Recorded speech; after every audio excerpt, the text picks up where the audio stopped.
Assalamualaikum warahmatullahi wabarakatuh. Perkenalkan saya Ahmad Saban. Saya salah satu dari Ta'awun Group. Kali ini saya mau wawancarai salah satu agen distributor alat-alat pertanian yang di wilayah Semarang dan Ambarawa dan sekitarnya. Oke, ikutin sini. Assalamualaikum Pak Haji. Waalaikumsalam. Oh. Wah, yang mana tuh ya? Bisa perkenalkan Pak Haji, nama dan umur? Nama Haji Salim Abdullah. Ya. Umur 72 tahun. 2 tahun. Oh, ya. Alamat Patoman, Ambarawa. Ambarawa Semarang. Pak Haji. Semarang. Oh ya. Ini profesi dan pekerjaan Pak Haji? Profesi sebagai penjual alat-alat pertanian. Oh iya. Berarti Dan pertukangan. Dan ditambah lagi perbengkelan. Oh. Berarti alat pertanian contohnya seperti apa Pak Haji? Seperti ini. Foto arit. Seperti arit. Ini bikinan Wonosobo. Ya, kretek. Dalangan. Pemasarannya sampai di Sumatera ini. Gitu Pak Haji. Sumatera. Terus Pak Haji, ini kalau ini model ini pemasarannya sekitar Ambarawa sampai di daerah Belali. Oh, berarti usaha kayak gini udah berapa tahun Pak Haji? Sudah kurang mulai lebih tahun berapa? Tahun 66 sudah melusnah Gestapo itu saya merantau ke Ambarawa. Asli saya dari Simowalen. Simowalen daerah pundi? Daerah Kabupaten Boyolali. Oh, berarti hijrah ke sini udah tahun berapa Pak Haji? 66. Itu ikut kepada paman saya. Saya diajari jualan. Setelah tahun 68 saya ya istilahnya mencari rezeki sendiri. Berarti berdikari alat-alat pertanian gitu. Dengan tanpa modal sen pun. Karena kondisi orang tua saya sendiri seorang janda yang amat termiskin sekampung saya. Oh iya. Oh berarti mulai udah tahun berarti sebelum Orde Baru Pak Haji? Iya, sebelum Orde Baru. Nah, itu. Berarti terus pas hijrah ke sini itu ada kaitan Gestapo atau gimana? Oh, enggak ada. Saya enggak ada. Memang faktor ekonomi gitu. Masalah ekonomi. Oh, berarti kan dan saya sendiri waktu itu tahu orang-orang komunis dibantai itu saya tahu sendiri. Berarti menyaksikan sendiri ada yang dibunuh itu saya menyaksikan sendiri dengan mata kepala saya sendiri. Jumatan itu membunuh 2 orang. Oh, berarti itu di daerah wilayah di sana di daerah Simo. Boyolali. Oh, berarti apa? Ini kan usaha kayak gini kan pasti ada pasang surutnya gitu kan. Ini cara kiat-kiat cara mengatasinya di masa-masa sulit itu gimana Mas? Karena pasar itu kan nggak menentu gitu kan. Pertama saya sejarahkan dulu riwayat saya. Itu ketika saya masuk di Ambarawa ini saya tidak punya modal. Cuma satu modal saya kejujuran. Karena saya sudah istilahnya itu kenal sama bakul-bakulnya bapak balik saya. Pemasok itu dipercaya untuk menjualkan barang-barangnya. Begitu. Ya alhamdulillah dengan izin Allah bisa berjalan dengan lancar. Berarti memang dari nol kondisi nol. Ya nol, sungguh nol. Banyak saksinya. Tidak gawe-gawe. Demi Allah itu saya bekerja dari nol. Sampai saya itu masih teringat masuk di Ambarawa ini belum ada kenalan. Balik saya itu orangnya sangat util. Util itu gimana? Util itu orang pelit, gitu. pelit. Ya, sangat pelit. saya ke sini mau jajan ndak punya uang, mau minum terpaksa saya ke Sungai Panjang. Itu saya wudhu sambil saya cecep sedikit untuk mengurangi kekeringan di kerongkongan saya. Itu terjadi betul itu. Terjadi betul.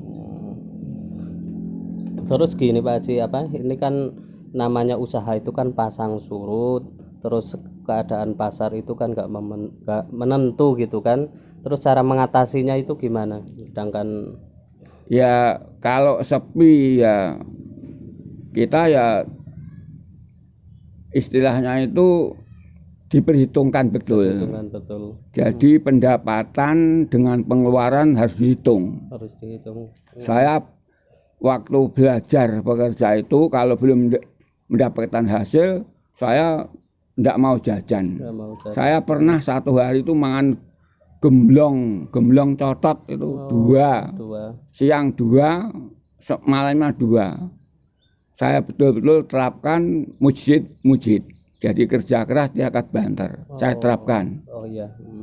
Terus kaitan sama aktivitas seperti harian kan udah jelas Pak Haji, itu kan jualan distributor alat-alat pertanian. Selain itu apa aja yang dikerjakan di rumah? Kalau pas lagi libur? Kalau pada libur ya di rumah ya saya masang-masang itu nduran-nduran pacul. Ya, kalau ada yang istilahnya yang kurang baik ya diperbaiki.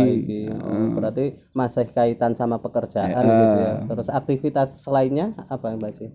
Ngisi-ngisi hari selain kerja gitu. Selain kerja ya pertama ya mencari ilmu. Terus dakwah. Itu bukan kewajiban sebagai orang muslim itu ya menyampaikan ilmu-ilmu yang sudah dipelajari dari Al-Quran dan Al-Hadis. Karena perintahnya Nabi itu sampaikanlah pengertianku walaupun kamu hanya satu ayat yang kau ketahui. Nah itu saya jadi kok pinter ya ndak ya, cuma netepi perintahnya Rasul itu sampaikanlah sesuai kadar kemampuan gitu. Meskipun hanya satu ayat sampaikan ilmumu itu. Oh iya. Ini kan kaitan sama pekerjaan Pak Haji tiap hari itu kan bisa dilihat, bisa dikasih contoh apa saja itu selain arit gitu kan Haji. Contoh-contohnya dagangannya seperti apa itu? Banyak sekali. Lah ini kayak udah lebu nanti contohnya.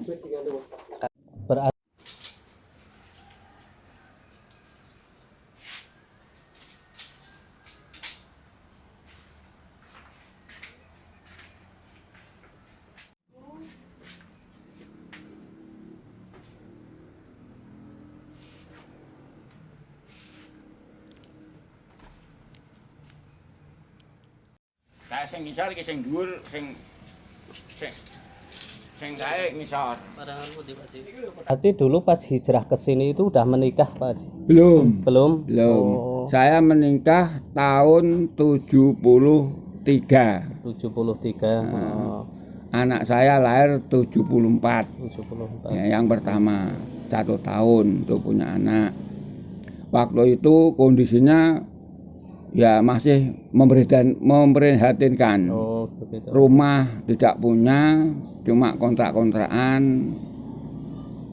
Dan istri saya itu ya menyadari dia pun juga termiskin di kampungnya. Berarti juga sama-sama Semarang? Enggak. Istri saya di Purwokerto. Purwokerto. Kebasen aslinya, Kecamatan Kebasen. Ketemunya di Ambarawa. Dia ikut mbahnya, saya ikut paman saya. Ya istilahnya itu ya asam di gunung, garam di laut, bertemu di Ambarawa. Itu kisah pertemuannya gimana, Mas? Ya itu waktu saya masuk di Ambarawa, itu kok ada cewek itu kok cantik, ikut mbahnya. Terus dia itu kalau pagi itu kan jualan soto. Nah, saya sebagai pembeli yang aktif. Langganan gitu. Istilah Toro Jawa, witing tresno sangka kulino. Nah, akhirnya dari mana datanya cinta, dari mata turun ke hati. Turun ke hati. Ya, Berarti perjalanan sampai sekarang itu sama istri itu udah berapa tahun kalau sejak nikah sampai sekarang udah dikaruniai sejak anak berapa? nikah waktu itu tahun 2010 istri saya meninggal dunia, meninggalkan apa istilahnya anak 5, sudah mentas semua jadi 10. Terus cucunya baru 3 orang, 3 anak. Nah, setelah itu karena saya menduda, ya nggak tahan karena ya sudah sehat semuanya. Masa biologis ya masih sehat. Akhirnya saya kawin lagi, mendapat janda di daerah Ndoplang, Kecamatan Bawen. Dia punya anak 3, mentas semua berarti 6. Saya membawa anak 10. Jadi jumlah anak itu 16. Jumlah cucu itu 18. Berarti itu masuk keluarga besar. Keluarga besar. Ya. Atas izin Allah, ekonomi alhamdulillah semakin saya tua, itu Allah paling semakin banyak rezekiku. Terus di samping saya kerja keras ya berdoa kepada Allah. Tiap jam 3 malam bangun pagi, bangun berdoa, sholat malam, itu kuncinya. Karena manusia itu hanya satu, mengandalkan doa. Doa adalah pedangnya orang iman. Doa adalah merupakan puncaknya ibadah. Punuknya ibadah itu berdoa. Berarti bisa kita ambil kesimpulan bahwa prinsip hidup sukses akhirat itu satu, kejujuran, dan yang kedua itu perbanyak doa. Berarti prinsip-prinsip hidup yang harus ditanamkan pada usia anak muda sekarang gimana Pak Haji? Ya saya weling sama semua saja supaya mengedepankan 6 tabiat luhur, yaitu 1 jujur. Nah, itu jujur. Tidak usah diuraikan ya. Yang kedua supaya amanah, menjaga kepercayaan. Saling percaya, bisa dipercaya dan mau dipercaya. Terus yang ketiga adalah mujhid, kerja keras, tirakatnya banter. Kerja keras dan tirakat ya banter. Berarti kalau maksud tirakat itu gimana Pak Haji? Tirakat itu ya istilahnya itu ya kurangi kesenangan dunia, menahan diri Jangan sampai mengikuti hawa nafsu. Karena hawa nafsu itu mengajak kepada kejelekan. Itu pasti. Tadi kan masih nomor 3, berarti yang keempatnya itu apa? Ya kan 1 jujur, 2 amanah, 3 kerja keras, ya menjadi tadi. Yang keempat ini kerjasama yang baik. Berarti kerjasama yang baik di antara semua sama kerjasama yang baik. Yang kelima yaitu berdoa. Terus yang terakhir yang menjadi poin itu apa Pak? Poin pentingnya jujur, amanah, mujid, kerja keras, kerjasama yang baik, berdoa. Sudah 6. Sudah 6 ya. Iya. Berarti untuk yang menjadi prinsip hidup itu bisa dikutipkan 1 ayat dan hadisnya Pak Haji. Itu di dalam surat Shop. Ayat berapa saya lupa. Yang Allah berfirman, ya ayyuhalladzina amanu hal adulukum ala tijaratin tungjikum min adabin alim. Tu'minuna billah wa rasulihi wa tujahiduna fi sabilillah dan walikum wa ambusikum dalikum khair lakum in kuntum ta'lamun yaghfir lakum dzunubakum wa yudkhilkum jannatin tajri min tahtiha al-anhar khalidina fiha dalikal fawzul azim wa ukhra tuhibbunaha nafsum minallah wa fadlun qarib wa basiril mukminin. Yang artinya, wahai orang-orang yang beriman, apakah kamu mau saya tunjukkan suatu dagangan di mana dagangan tadi bisa menyelamatkan kamu sekalian dari siksa yang amat pedih, yaitu neraka. Apa dua dagangan itu? Satu, itu tu'minuna billah. Percayalah kamu kepada Allah. Dalam arti kita harus mengaji Al-Qur'annya. Semua orang percaya, tapi jarang yang mau mempelajari Al-Qur'annya karena itu sebagai wahyu. Terus yang kedua, wa rasulihi, dan imanlah kepada utusan Allah. Sesuai dengan syahadat kita, asyhadu alla ilaha illallah wa asyhadu anna Muhammadar Rasulullah. Kita bersaksi bahwa tidak ada Tuhan kecuali Allah. Ya, kita harus mengaji Al-Qur'annya. Yang kedua, kita percaya bahwa Muhammad sebagai utusan Allah, harus ngaji hadisnya. Ya. Kalau kita sudah mau mengaji Quran dan hadis secara makna,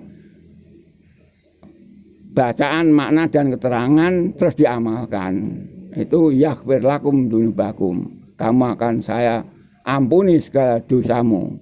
Kalau sudah diampuni, wa yudkhilkum jannatin, dan kamu akan saya masukkan ke dalam surga. Nah, di mana surga itu mengalir 4 mata air. Di dalam surat Muhammad jelas 4 mata air.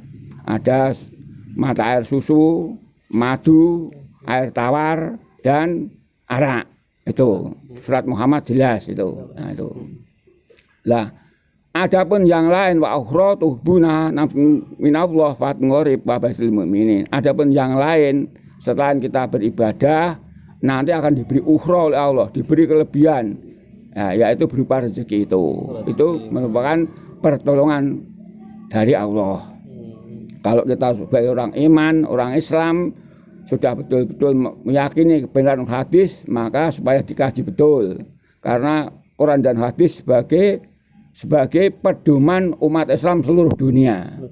Pasti benarnya, tidak akan sesat. Sesuai dengan sabda Rasulullah SAW, Nabi bersabda, taroktu fikum amroini lan tadhilu ma tamasaktum bima kitabillah wa sunnati Nabi SAW.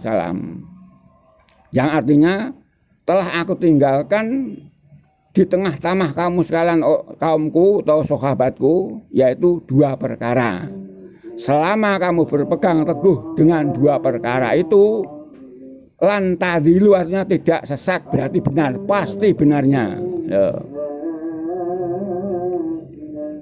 Apa 2 perkara itu? Satu, kitabillah, itu Al-Quran. Yang kedua, sunnah Nabi, yaitu hadis, pasti benarnya. Nah, itu. Terima kasih Pak Haji atas waktu dan kesempatan dan ilmunya. Ya, semoga Allah memberikan barokahnya ya. Amin amin Pak Haji. Ya udah. Kalau minta lain kali bisa disambung lagi. Bisa disambung lagi. Minta apa saja, saya sok ilmu saya. Oh ya, terima kasih. Sudah cukup kayaknya wawancara kita dengan Pak Kaji Imam Jumairi Salim Abdullah. Insya Allah kapan-kapan kita lanjut lagi. Wassalamualaikum warahmatullahi wabarakatuh. Salam Ta'awun Group.